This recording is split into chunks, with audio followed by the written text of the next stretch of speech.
According to Daniel J. Cronin, former assistant director for the FPA, reconnaissance satellites, local and state police intelligence reports, and federal law enforcement agencies, are just a few of the resources available to the FPA now FEMA for information gathering.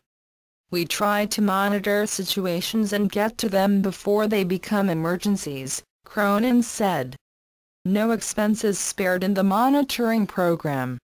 Using all the data generated by the disaster games and domestic crisis scenarios, the facility continually maintains and updates a list of names and addresses of people deemed to be vital to the survival of the nation, or who can assist essential and non-interruptible services.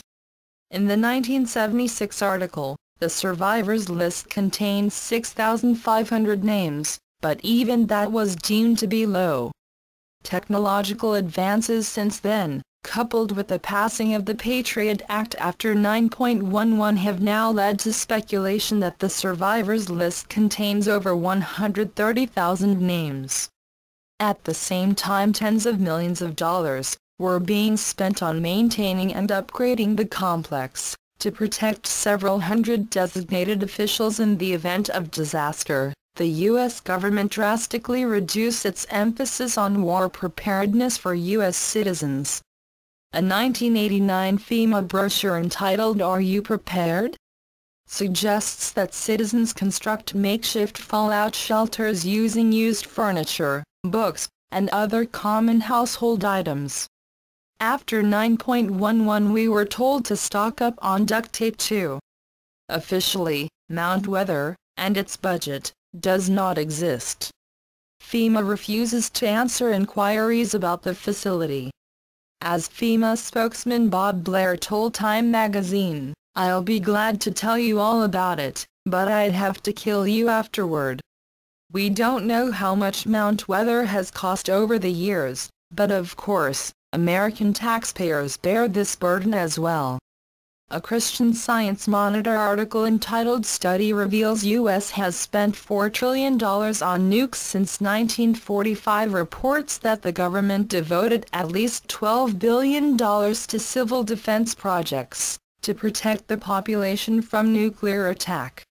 But billions of dollars more were secretly spent on vast underground complexes from which civilian and military officials would run the government during a nuclear war.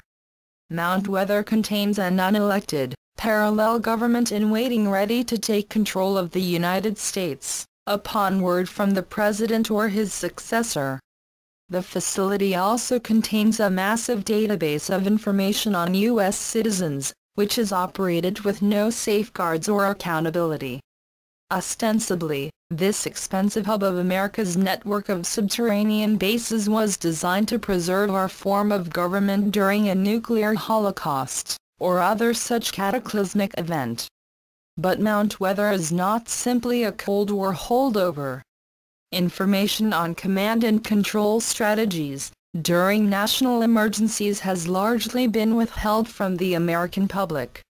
Executive Order 11051, signed by President Kennedy in 1962, states that national preparedness must be achieved, as may be required to deal with increases in international tension with limited war, or with general war including attack upon the United States.